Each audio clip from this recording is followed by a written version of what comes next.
Dragon பால் பார்த்துட்டு தான் நருட்டோங்கிற ஒரு மாங்காவே கிசிமோட்டோ கிரியேட் பண்ணாரு அப்படிங்கிறது நிறைய பேருக்கு தெரிஞ்சிருக்கும். அப்படியாப்பட்ட நருட்டோவில் டிராகன் பாலோட ரெஃபரன்ஸ் நிறைய இடத்துல வந்திருக்கும். அது மட்டும் இல்லாமல் டிராகன் பால் எதுக்கு god of the anime, godfather of anime அப்படின்லாம் சொல்கிறாங்க அப்படிங்கிறத பற்றியும் தான் பார்க்க போகிறோம். ஃபர்ஸ்ட் ஆஃப் ஆல் நம்ம வந்து டிராகன் பாலை பற்றி பார்த்துடலாம்.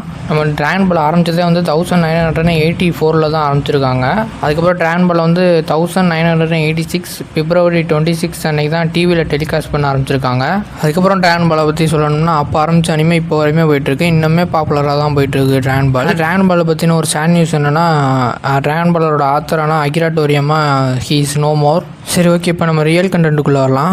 இப்படிப்பட்ட டிராகன் பாலால் இன்ஃப்ளூயன்ஸ் ஆனவர் தான் கிசிமோட்டோ. அப்படிப்பட்ட கிசிமோட்டோவால் உருவானது தான் நம்ம நருட்டோங்கிற அனிமே. அப்படிப்பட்ட நருட்டோவை பற்றி சொல்லணுங்கிற அவசியம் இல்லைன்னு நினைக்கிறேன். ஏன்னா நருட்டோ வந்து வந்ததே வந்து 2016 நருட்டோட கடைசி அனிமே வந்துச்சு. அதுக்கப்புறம் இப்போ வரையுமே நருட்டோ எல்லாருக்குமே பிடிச்ச ஒரு ஃபேவரட் அனிமேவாக தான் இருக்குது. அதுக்கப்புறம் பொருட்டோ வந்துச்சு. பொருட்டோட செயின்ட்